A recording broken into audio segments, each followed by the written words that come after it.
మొట్టమొదటిసారిగా నేను ఒక తెలుగు అమ్మాయిని పరిచయం చేస్తున్నాను. ఆ తెలుగు కథ నా కథానాయికగా తెలుగు అమ్మాయిని పరిచయం చేస్తున్నానని ప్రకటించుకోవడంతో పాటు అక్కినేని నాగేశ్వరరావు గారితో 'అగ్నిపుత్రుడు' సినిమా చేస్తుండగా గొడవలు పడిన సందర్భాలన్నీ కూడా గుర్తుండి కూడా అని నన్ను ప్రోత్సహిస్తూ 5 సినిమాల్లో నన్ను గమనించి దర్శకుడిగా నాకు జన్మనిచ్చారు. ఆయన నా గాడ్ ఫాదర్ లాంటి వాళ్ళు. ఒక నల్ల కళ్ళద్దాలు పెట్టుకుని యూనిట్లో కూర్చుని గమనిస్తుంటాడు ఎవరి దగ్గర విషయం ఉంది ఏంటి అనేది. ఈ రోజే మా హరికృష్ణ గారి వర్ధంతి డే కావటం కూడా ఒక విచారకరమైన రోజు.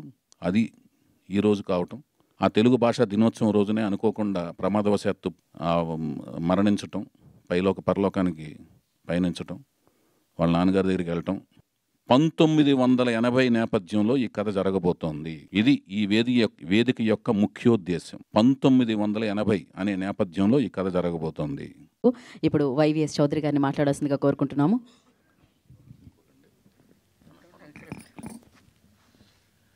సభకు నమస్కారం అండి. ఇది మా న్యూ టాలెంట్ రోర్ సెట్ సంస్థ తరపున, అంటే NTR at short form NTR at సంస్థ తరపున 3వ ఈవెంట్ లాంటిది, 3వ ప్రెస్ మీట్ లాంటిది.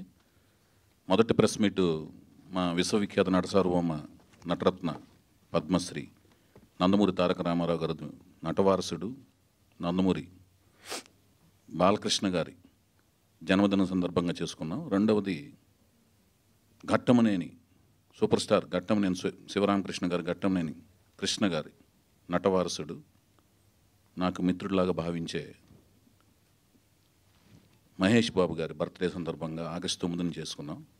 మొదటి దాంట్లో రామారావు గారి 4వ తరం, అంటే రామారావు గారి 3వ పుత్రుడైన హరికృష్ణ గారి మనవడైన జానకిరాం గారి బిడ్డ అయిన నందమూరి తారక రామారావు హీరోగా సినిమా తీయబోతున్నామని ప్రకటన చేస్తే, రెండవ ప్రకటనలో తెలుగు మొట్టమొదటిసారిగా నేను ఒక తెలుగు అమ్మాయిని పరిచయం చేస్తున్నాను, ఆ తెలుగు కథ నా కథానాయికగా తెలుగు అమ్మాయిని పరిచయం చేస్తున్నానని ప్రకటించుకోవడంతో పాటు నా సినిమాని నేను అనుకున్న ఆలోచనని ముందుకు తీసుకెళ్ళగలిగే అతిరథ మహారథులైన కీరవాణి గారు, చంద్రబోస్ గారు, బుర్రా సాయిమాధవ్ గారిని నన్ను వెనక నుండి ప్రోత్సహిస్తూ నడిపిస్తున్నారు అని ప్రకటించుకోవడంతో రెండవ ఈవెంట్ జరిగింది. ముఖ్యంగా ఈ 3వ ఈవెంట్ యొక్క ముఖ్యోద్దేశం ఏంటంటే, నాకు తల్లిదండ్రులు యలమంచిలి నారాయణరావు గారు, రత్నకుమారి గారు జన్మనిస్తే నేను రామారావు గారి అభిమానాన్ని తెలిసి కూడా రికార్డుల పరంగా అక్కినేని నాగేశ్వరరావు గారితో 'అగ్నిపుత్రుడు' సినిమా చేస్తుండగా గొడవలు పడిన సందర్భాలన్నీ కూడా గుర్తుండి కూడా, అలాగే అక్కినేని అంటే నందమూరి బాలకృష్ణ గారి లెటర్స్ కరస్పాండెన్స్ చేస్తూ ఆయనకి అభిమాన సంఘం నడిపి వచ్చిన గతాన్ని గుర్తు తెలిసి కూడా అక్కినేని నాగార్జున గారు మానవత్వంతో అవి జనరల్గా సహజంగా జరిగే పరిణామాలు తప్పితే ఇతని దగ్గర విషయం ఉంది అని గమనించి ఇతనికి డెఫినెట్గా డైరెక్షన్ ఛాన్స్ ఇస్తే మంచి డైరెక్టర్ అవుతాడు అని నన్ను ప్రోత్సహిస్తూ 5 సినిమాల్లో నన్ను గమనించి దర్శకుడిగా నాకు జన్మనిచ్చారు. ఆయన నా గాడ్ ఫాదర్ లాంటి వాళ్ళు. అందుకని నేను సెల్యులాయిడ్ సైంటిస్ట్, ఒక నల్ల కళ్ళద్దాలు పెట్టుకుని యూనిట్లో కూర్చుని గమనిస్తుంటాడు ఎవరి దగ్గర విషయం ఉంది ఏంటి అనేది. ఆయన నాకు నిజంగా గాడ్ ఫాదర్. ఆయన బర్త్డే పురస్కరించుకుని ఎప్పుడు ఎక్కడ బర్త్డే నేను ఏ ఊర్లో ఉన్నా కూడా ఆయన బర్త్డేకి ఆయన విషెస్ చెప్పాలని తాపత్రయపడతాను. ఆ విషెస్ ఆయనకు చేరే విధంగా నేను సాయశక్తిలో కృషి చేస్తాను. అవి రీచ్ అవుతే ఆయన కూడా రిసీవ్ చేసుకుంటారు, చాలా ఆనందపడుతుంటారు. అలాగే నేను ఏ కారు కొన్నా, నా జీవితంలో ఏమి సాధించినా కూడా ఆయనకి అప్డేట్ చేస్తుంటాను. ఆయన ఆనందపడుతుంటారు, గర్వపడుతుంటారు. నాగార్జున గారు, many happy returns of the day sir. మీ గుడివాడ, అంటే మీ నాన్నగారు పుట్టి పెరిగిన గుడివాడలో పుట్టి పెరిగాను నేను కూడా.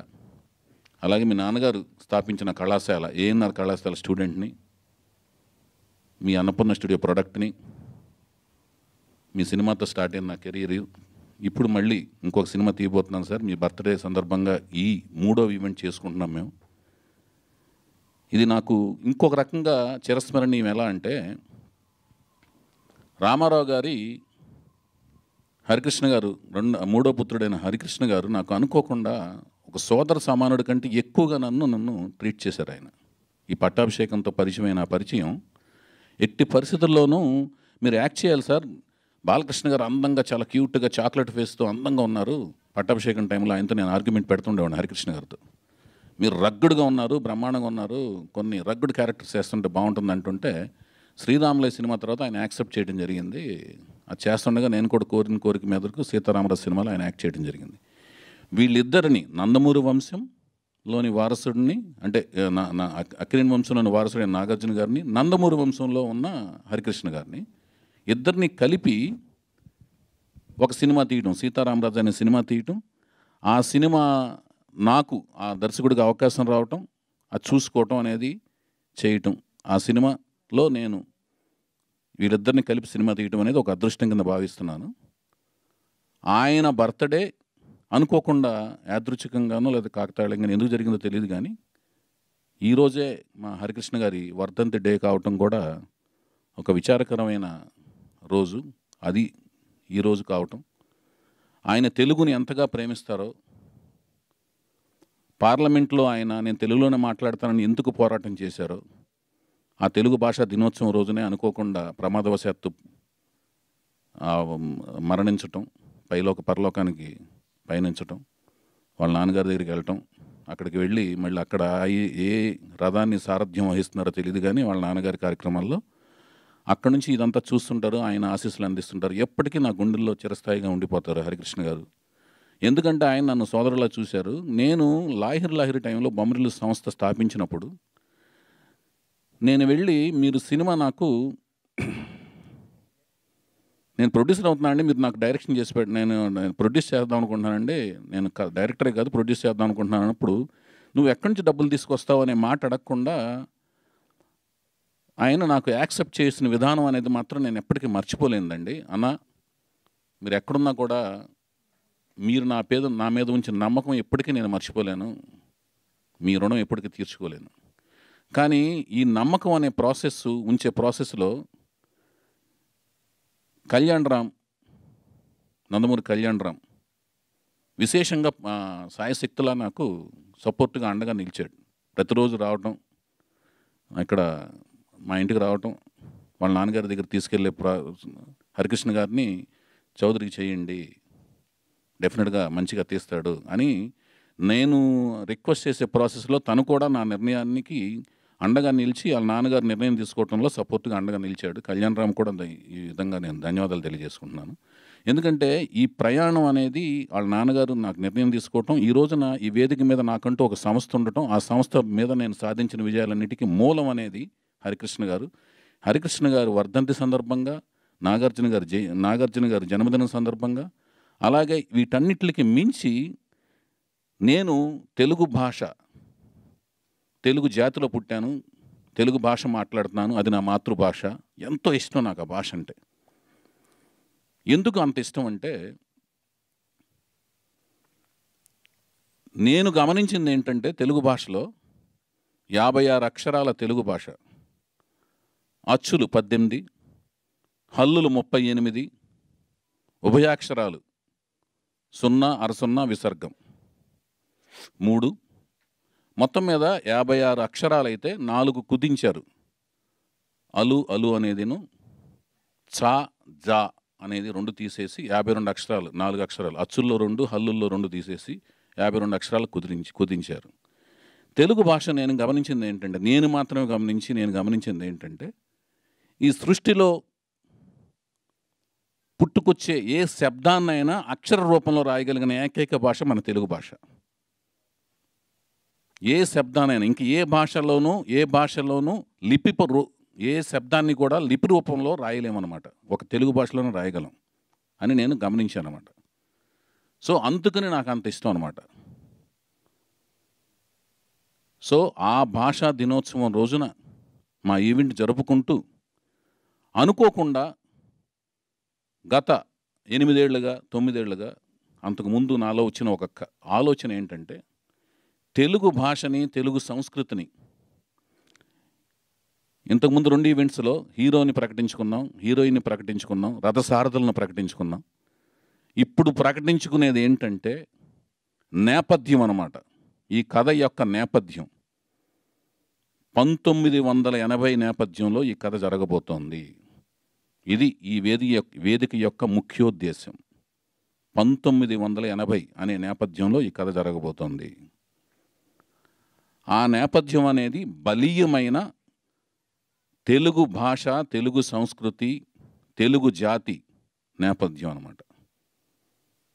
ఈ 9 ఏళ్లుగా నేను మన తెలుగు భాష, తెలుగు జాతి గురించి మనం చెప్పాలి, తెలుగు సంస్కృతి గురించి చెప్పాలి, అలాగే మన హైందవ సంస్కృతి గురించి కూడా, అందులో ఉన్న విలువల గురించి చెప్పాలి అనేది నాలో నేను ఎప్పుడోంచి మదన పడుతున్నాను.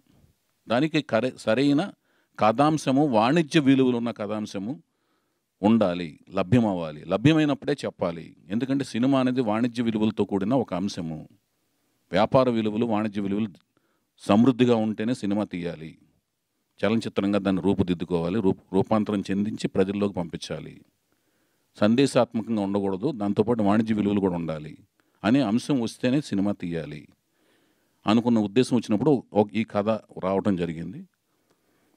దీనిని ఈ తెలుగు భాషా దినోత్సవం రోజున ఈ నేపథ్యాన్ని ప్రకటించుకోవటం నాకు ఈ రోజున చాలా ఆనందంగా అనిపిస్తుంది. గిడుగు వెంకటరామమూర్తి గారు, ఆయనకి పిడుగు అనే బిరుదు అనేది ఇచ్చారు. ఆయన చేసిన పోరాటానికి ఆయన పిడుగు అని ముద్దుగా పిలుచుకుంటారు, మరో పేరుగా పిలుచుకుంటారు. ఆయన జరిపిన పోరాటం ఏంటంటే, ఇందాక ఆవేశంలో ఆయన చెప్పారు, గ్రాంధిక భాష కాదు, వ్యవహారిక భాష ఎప్పటికప్పుడు మనం అప్డేట్ చేసుకుంటుంటే ఎప్పటికప్పుడు దాన్ని అవలంబన చేసుకుంటూ ముందుకు పోవటం అనేదే భాష మనుగడకి మంచిది అన్న ఉద్దేశం రూపంగా ఆయన చేసిన పోరాటానికి ప్రతిఫలంగా ఆయన జన్మదిన పురస్కరించుకుని ఈ తెలుగు భాషా దినోత్సవాన్ని జరుపుకోవటం. ఆయన భాషా దినోత్సవం రోజున మా సినిమా యొక్క నేపథ్యాన్ని మేము ప్రకటించుకోవటం. ఎందుకంటే బలీయమైనదండి నేపథ్యం అనేది. వేరే సినిమాల గురించి కామెంట్ చేయడం కంటే కూడా మా సినిమా యొక్క గొప్పతనం, మా సినిమా యొక్క బలం చెప్పుకోవటం అనేది మాకు విలువతో కూడిన ఒక మంచితనం అండి. కానీ ఇందులో ఇందాక ఆయన చెప్పినట్టుగా ఉత్థాన పతనాలు లాంటి భావోద్వేగ సన్నివేశాల సమయంలో పద్య రూపంలో కూడా అక్కడక్కడ తెలుగుని అర్థమయ్యే పదాలతో ప్రకటించుకోవటం కూడా జరుగుతుందండి. ఇది మేము తెలుగు భాషకి మేము మా తరపు నుంచి చేయబోతున్న ఒక సంస్కారం లాంటి, ఒక సన్మానం లాంటిది, ఒక జ్ఞాపిక లాంటిది ఇచ్చుకోవటం అనేది కార్యక్రమం మేము ఈ వేదిక సందర్భంగా, మా సినిమా సందర్భంగా మేము చేసుకోబోతున్న ఒక ప్రక్రియ అన్నమాట. తెలియజేసుకుంటూ నేను అడిగిన వెంటనే ఎన్నో పనులు ఉన్నాయి చంద్రబోస్ గారికి, అలాగే బుర్రా సాయిమాధవ్ గారికి. ఇందాక ఆయన చెప్పినట్లుగా ఎంతో భయంకరమైన వాళ్ళు ఒత్తిడిలో ఉన్నారు. చాలా ఆయనది చెన్నై వెళ్ళాలి బోస్ గారు, విపరీతమైన ఒత్తిడిలో ఉన్నాయి. రాత్రి కూడా చాలాసేపు ఆయన సంభాషించాను. చాలా ఒత్తిడి మీద ఆయన తీసుకురావడం జరిగింది. అంటే కమిట్మెంట్ ముఖ్యం కదండి. భాష మీద ప్రేమ ఉంటుంది కానీ కమిట్మెంట్ కూడా అంతకంటే ముఖ్యం కదా. ప్రవర్తన, కాండక్ట్ అనేది ముఖ్యం కదా. అట్లాగే ఆయన కూడా చాలా పని ఒత్తిళ్ళు ఉన్నాయి. బుర్రా సాయిమాధవ్ గారు వాళ్ళిద్దరూ ఒప్పుకొని వచ్చారు. వాటన్నింటికంటే ముఖ్యం కూడా నా ఈ ప్రయత్నం ప్రజలకు చేరువవ్వాలి. ఆ చేరువవ్వాలంటే ప్రయాస నేను పడతాను. కథా స్క్రీన్ ప్లే దర్శకత్వం చేస్తూ దానికి వ్యయం పెట్టేవాళ్ళు కావాలి. ఆ వ్యయం పెట్టేది ఎవరంటే, నా భార్య రూపంలో నా భార్యను వెనకుండి నడిపిస్తున్న నా మిత్రుడు రమేష్ అత్తిలి. ఆయన కూడా ఈ సప్త సముద్రాలు దాటి ఇక్కడికి వచ్చారు అమెరికా నుంచి. ఆయన అనుకున్న ఆయన మిత్రులు వీళ్ళందరూ కూడా ఇలాంటి ఒక మంచి ప్రయత్నం చేస్తున్న టైంలో ఈ కొత్త కథానాయకుడు రామారావు గారి 4వ జనరేషన్ ముని మనవడిని పరిచయం చేసే ఒక కార్యక్రమంలో, అలాగే ఒక తెలుగు కూచిపూడి డాన్సర్ని కథానాయికగా పరిచయం చేస్తున్న ఈ కార్యక్రమంలో భాగస్వాములు అయినందుకు వీళ్ళందరూ నా మీద పెట్టిన బాధ్యతని, ఇందాక వాళ్ళు చెప్పినట్టు క్రమశిక్షణ, అంకితభావం, కార్యదీక్షతో ఈ సినిమాని చేస్తూ డెఫినెట్గా కష్టపడి పనిచేస్తామండి. మంచి సినిమా మీ అందరికీ నచ్చే విధంగా తీయటానికి ప్రయత్నం చేస్తాను. ఇక ఆ పైన మీరిచ్చే తీర్పు శిరసా వహిస్తాను. అదృష్టాన్ని పరీక్షించుకుంటాను. ధన్యవాదాలండి. Thank you so much. Thank you అండి, థ్యాంక్ యూ సో మచ్. మరి ఇవాళ కింగ్ నాగార్జున గారి బర్త్డే కాబట్టి మనం కేక్ కటింగ్ తీసుకుంటాం.